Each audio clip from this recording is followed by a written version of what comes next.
사람은 누구나 일정 수준의 욕구를 갖고 살아갑니다. 직업을 가지고 우리가 열심히 일하며 살아가는 것은, 우리가 그것을 위해서 살아가는 것은 가장 우리 안에 있는 기본적인 생리적 욕구를 위한 것이기에, 욕구를 갖는다는 것은 어느 누구도 비난하거나 비난할 수 없는 그런 일이라 할 수 있습니다. 하지만 일반적인 욕구의 수준을 넘어서 욕망을 품게 된다면 이야기는 달라지는 것이죠. 욕망이란 무엇입니까? 마치 사람이 보름달을 탐내는 것처럼 불가능한 일, 허락되지 않은 것들을 현 상태의 자신이 간절하게 바라는 것이 바로 욕망이라 할 수 있는 것입니다. 그러니까 사람이 이처럼 욕망을 품는 기저에는 탐심이 자리 잡고 있는 것이죠. 프랑스의 한 정신분석학자는 이런 말을 했다고 합니다. 인간은 타자의 욕망을 욕망한다. 이게 무슨 얘기일까요? 그러니까 욕망이라는 것은 외부의 결핍으로부터 비롯되었다는 얘기입니다. 사람들은 나에게 없는 무언가를 남이 가지고 있다면은 그 내게 없는 결핍을 인식하는 순간, 그때부터 그 마음속에는 갈등이 생겨나게 된다는 것이죠. 내가 탐심을 품을 것인가, 아니면 인정하고 참을 것인가. 대부분의 많은 사람들은 이 결핍을 인식하는 순간 탐심을 품게 됩니다. 결국엔 그 탐심이 내 안에 있는 욕망을 부추기게 되는 것이죠. 고급 스포츠카나 명품을 판매하는 회사들은 이러한 인간의 욕망들을 잘 알고 있기에 비싼 물건들을 판매할 수 있는 것입니다. 사실 차나 명품을 가지려고 하는 사람들 가운데서는 그 물건의 품질을 따지는 사람도 있겠지만, 그보다는 진품이냐 가품이냐, 그것을 더 따지는 사람들이 많습니다. 왜 진품, 가품 여부가 중요한 것일까요? 결국에는 그 브랜드가 나의 결핍을 채워주고, 그로 인하여서 남에게 결핍을 불러일으키기 때문에 이것을 원하는 마음에서 진품, 가품 여부가 중요한 것입니다. 그래서 이러한 욕망의 프로세스는 오늘날 우리가 살고 있는 이 세상에 살고 있는 많은 사람들의 가장 중요한 삶의 목적 중 하나가 되었습니다. 여러분 마음속에는 어떠한 욕망이 있습니까? 대체 그 욕망은 어떠한 결핍으로부터 비롯된 것이죠? 오늘 함께 읽으신 말씀은 바벨탑 사건이 일어나게 된 배경과, 그리고 그 사건의 진행과 결말을 다루고 있는 본문이라 할 수 있습니다. 이 본문 가운데서 우리는 욕망이란 무엇인가, 그리고 그 욕망의 결과가 어떻게 되는가, 그것들을 함께 생각해 볼 수 있습니다. 혹시 여러분 가운데서 중동을 여행해 보신 분들 계실까요? 중동의 어느 지역에 가시면은 지구라트라고 하여서 드넓은 사막에 전혀 어울릴 것 같지 않은 고층의 옛날 탑 건물들이 있다고 합니다. 저는 실제 한 번도 본 적은 없습니다. 그런데 마치 이것은 아래로부터 회오리쳐 올라가듯이 나선형으로 회전하는 듯한 그런 모양새의 높이 솟아오른 건축물이라는 것입니다. 지금은 약 28m 정도로 흔적밖에는 남아있지 않지만, 고고학적인 연구 성과로 추측해 보았을 때 이 건물은 초창기 지었을 때만 하더라도 수백 미터 높이의 탑 건축물이었을 것으로 여겨지고 있습니다. 그 당시 사람들은 왜 그런 높은 건물을 짓게 되었을까? 여기에 대해서는 많은 주장들이 있죠. 그 중에서 가장 유력한 가설은 사람들이 자신들이 믿는 그 신을 섬기기 위한 신전으로서 그것들을 지었다는 것입니다. 사실 이집트의 피라미드도 어찌 보면은 거대한 정방형의 지구라트라 할 수 있는 것입니다.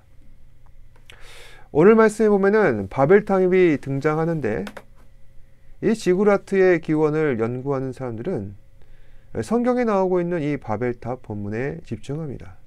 왜냐하면 성경에서 묘사하는 이 바벨탑의 외형이 지구라트와 유사하기 때문입니다. 물론 모든 것은 가정과 추측이기에 지금으로서는 그 어떠한 것도 단언할 수가 없습니다. 하지만 오늘 말씀 속 사람들이 바벨탑을 짓게 된 원인을 보면 지구라트를 지었던 그 당시 사람들의 그 심리와 똑같다는 것을 짐작하실 수 있습니다. 성경 속 바벨탑을 지은 그 사람들의 동기는 뭐였죠? 욕망입니다. 마찬가지로 지구라트를 지었던 사람들의 동기 역시 욕망이라 할 수 있습니다. 이처럼 지구라트나 바벨탑을 지었던 사람들이 그 건물을 지은 목적은 자신들의 욕망을 추구함으로써 유익을 보기 원하는 것입니다. 그럼 대체 이 바벨탑을 지었던 사람들의 욕망은 어떠한 것이었을까요? 오늘 본문 4절에 보시면은 또 말하되 자 성읍과 탑을 건설하여 그 탑 꼭대기를 하늘에 닿게 하여 우리 이름을 내고 온 지면에 흩어짐을 면하자. 4절 말씀에 하반절에 보시면은 우리 이름을 내고 온 지면에 흩어짐을 면하자 했습니다. 이 말인즉슨 그 당시 바벨탑을 지었던 사람들은 잊혀져 가는 것에 대한 두려움과 흩어져 소멸되는 것에 대한 공포를 느꼈다는 것입니다. 사실 잊혀지는 것 그리고 흩어져 가는 것은 모든 인간의 필연이라 할 수 있는 것이죠. 아무리 우리가 세상 속에서 성공하고 유명해지고 명예와 부를 차지한다 할지라도 언젠가는 반드시 잊혀지게 마련이라는 것입니다. 또 아무리 우리가 함께 모여 똘똘 뭉치자, 한번 해보자 라며 의기충천할지라도 언젠가는 반드시 흩어지게 마련입니다. 이 또한 어쩔 수 없는 필연인 것이죠. 우리는 소멸될 수밖에 없고 잊혀질 수밖에 없고 흩어질 수밖에 없는 그런 연약한 존재들입니다. 그리고 이러한 필연은 나이가 들게 되면 점점 잦아지게 될 것입니다. 나와 함께 했던 사람들이 하나둘 세상을 떠나게 되고 이제 내가 그 차례가 되었을 때 사람들은 생각합니다. 어쩔 수 없는 필연이구나. 그래서 어떤 사람들은 이 어쩔 수 없는 필연 앞에 우리는 이제 거기에 대해서 그만 고민하고 현재를 즐기자라는 격언을 남기기도 했습니다. 그렇다면 오늘 바벨탑을 지은 사람들은 이 잊혀지고 흩어져가는 현실 앞에서 어떻게 반응하고 있습니까? 이 사람들은 바벨탑을 지었습니다. 바벨탑을 지어서 자신들의 이름이 잊혀지지 않도록 온 세상 가운데에서 유명해지고 흩어지지 않도록 그 탑 안에 함께 들어와 살자라며 일종의 통일왕국을 꿈꿨던 것입니다. 당시만 하더라도 이러한 계획은 얼마든지 가능했었죠. 왜냐하면 1절에 온 땅의 언어가 하나요 말이 하나였기 때문입니다. 그러니까 서로 말이 통하는 사회이고 언어도 혼잡하지 않죠. 그런데 왜 하나님께서는 이러한 사회를 허락하셨는가? 위같이 하나의 언어, 하나의 문화를 갖도록 내버려 두셨는가? 그 이유는 세상이 하나님 한 분만을 바라보며 하나님 한 분만을 섬기게 하도록 하기 위한 것입니다. 그런데 사람들은 서로 이와 같이 말이 통하는 상황들을 어떻게 활용하고 있습니까? 2절 말씀해 보시면은 이에 그들이 동방으로 옮기다가 신할 평지를 만나 거기 거류하며, 이에 그들이 동방으로 갔다라는 말은 해 뜨는 쪽에 등을 돌리고 하나님을 떠나갔다는 이야기입니다. 이것은 마치 선악과를 따먹고 하나님을 피하였던 아담의 모습과도 흡사하며 내 아우가 어디 갔냐는 하나님의 그 음성 앞에 딴청을 피웠던 가인의 태도와도 흡사합니다. 바벨탑을 지은 사람들은 하나님께 등을 돌리고자 동방으로 옮겨간 것입니다. 그렇게 동방으로 옮겨 신할 평지에서 서로 만나 함께 지내게 되었습니다. 그러고서 3절에 보시면은 서로 말하되 자 벽돌을 만들어 견고히 굽자 하고 이에 벽돌로 돌을 대신하여 석청으로 진흙을 대신하고 또 말하되 자 성읍을 건설하여 그 탑 꼭대기를 하늘에 닿게 하자. 함께 모인 사람들은 우리가 이제 뭐 할까 얘기를 하다가 벽돌을 만들어서 탑을 세우게 되는 것입니다. 처음에는 작은 규모였을 테죠. 그러다가 사람들 더 불러 모으고 점점 더 공사가 커지게 됩니다. 그 당시 그 탑의 이름이 어땠는지 알 수 없지만은 아니 없었을 수도 있었지만은 지금이야 이 탑의 이름을 바벨이라 불렀지 본디 이 바벨이라는 말을 쓰지는 않았을 것입니다. 왜냐? 바벨이라는 말은 흩어지다, 언어를 혼잡게 하다는 뜻인데 처음부터 이 탑의 이름을 바벨이라 부르지 않았을 것이죠. 세상에 어느 누가 건물을 짓는데 흩어진다, 무너진다, 혼잡하다 이런 뜻의 이름을 붙여서 그 건물을 그렇게 불렀겠습니까? 중요한 것은 이 탑의 비전입니다. 사람들은 이 탑을 하늘 꼭대기까지 닿게 하고 싶었습니다. 그런 사람들만 점점 더 몰려들어서 더 높은 곳까지 닿게 하고 있습니다. 그들의 목적은 아주 뚜렷하죠. 이 탑이 하늘 꼭대기까지 다 흩어짐을 면하고 유명해지는 것. 바로 이것이 바벨의 몰려든 그 사람들의 욕망인 것이며 이 욕망을 투영하고 있는 것이 바로 바벨탑이라는 것이죠. 이 바벨탑의 이상이 살아있을 때에야, 그래서 하늘 꼭대기까지 높아질 때에야 우리는 사라지지 않을 것이다, 흩어지지 않을 것이다. 이러한 믿음이 그들 가운데 있었다는 것입니다. 하나님께서는 그런 사람들의 모습을 보시고 어떤 반응을 보이실까요? 어리석다, 미련하다, 의미 없다라는 것입니다. 오늘 말씀 7절에서 8절에 보시면은 하나님께서 이러한 의미를 가지시고서 다음과 같이 말씀하시는데 자 우리가 내려가서 거기서 그들의 언어를 혼잡게 하여 서로 알아듣지 못하게 하자 하시고 거기서 그들을 온 지면에 흩으셨도다. 하나님께서는 사람들이 똘똘 뭉쳐서 하나님 있는 데까지 높아지려는 모습을 보셨습니다. 하나님께서는 이것을 도전으로 여기셨죠.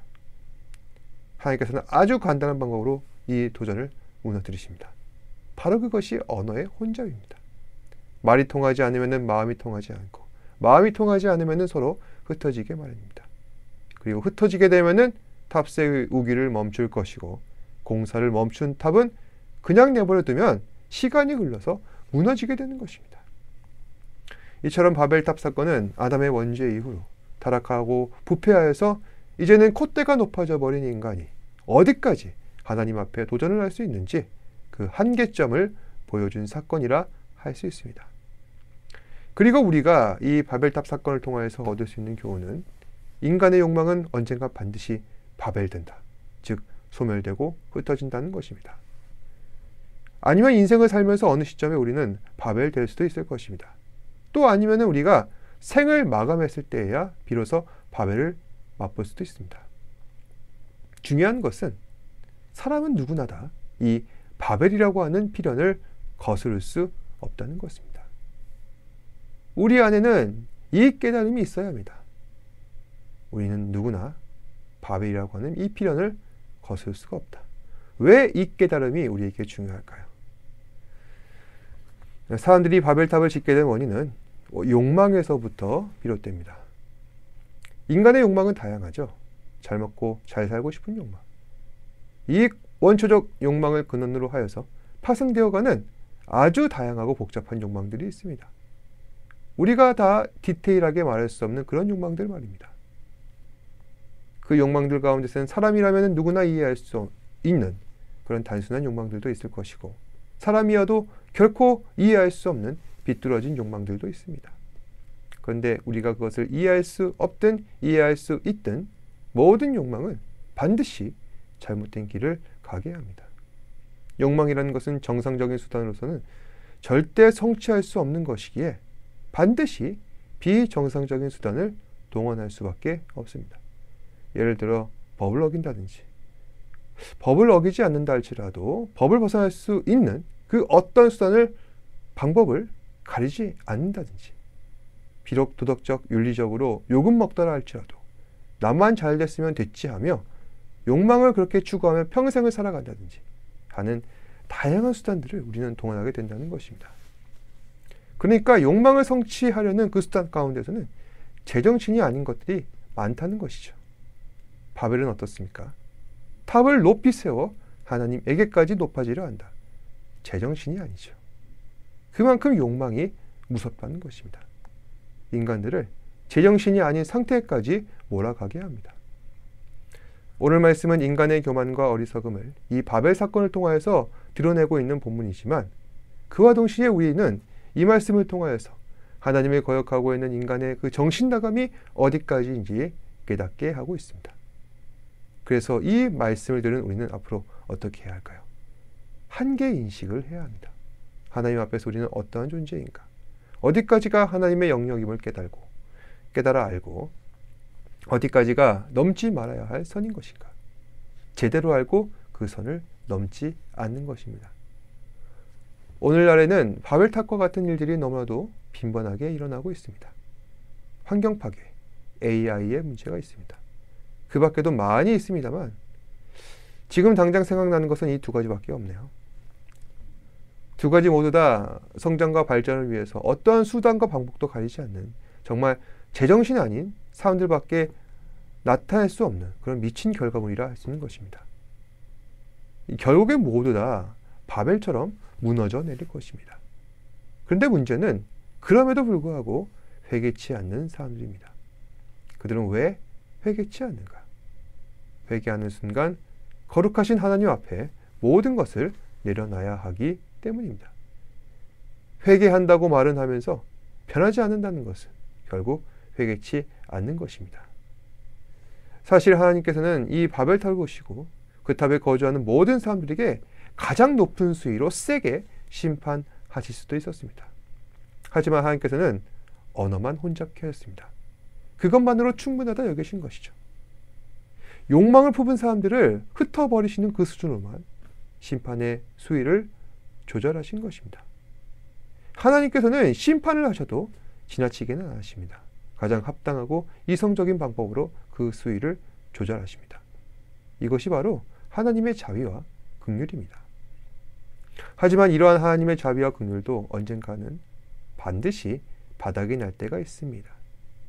그 점을 경고하는 것이 노아의 홍수 사건이었습니다. 홍수를 일으키신 뒤 하나님께서는 다시 홍수로 심판하지 않겠다 말씀하십니다. 이 말인즉슨 언젠가는 홍수가 아니라 다른 심판으로 세상을 멸하실 수도 있다는 말씀입니다. 그러니 스스로를 경계해야 하는 것이죠. 내 안의 욕망이 내가 섬기는 유일신이 되지 않도록, 그 욕망으로 인하여서 바벨을 쌓지 않도록. 왜냐하면 바벨이란 언젠가 하나님의 심판으로 흩어져 버리거나 잊혀져 소멸될 수밖에 없는 것이기 때문입니다. 여러분께서는 어떠한 욕망을 가슴에 품고 계십니까? 만약에 하나님께서 정해주시는 그 선을 넘어서는 것, 그러한 욕망을 우리 가운데 품고 있다면 과감히 내려놓고 주님께 나아가야 할 것입니다. 기도하겠습니다. 고맙고 사랑이 많으신 아버지 하나님, 하나님께서는 우리에게 자비와 긍휼을 베푸셔서 우리 안에 있는 그 은밀한 욕망들, 그리고 그로 인하여서 그 선을 넘을까 말까 하는 그런 아슬아슬한 순간까지도 길이 참으셔서 다시 하나님의 자리로 이끌어 주시고 온전한 마음으로 섬길 수 있도록 인도하시는 자비와 긍휼의 아버지 하나님이십니다. 그 하나님의 그 사랑과 은혜도 언젠가는 바닥이 날 때가 있을 것입니다. 우리는 항상 자신을 경계하며 심판자 되신 주님 앞에 겸손한 마음으로 설 수 있도록 인도하여 주시옵소서. 세상에는 많은 욕망들이 꿈틀대고 있습니다.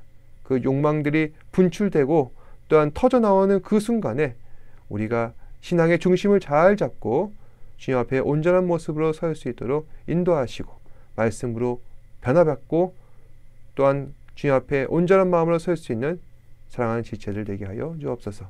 모든 말씀 예수님 이름으로 기도드립니다. 아멘.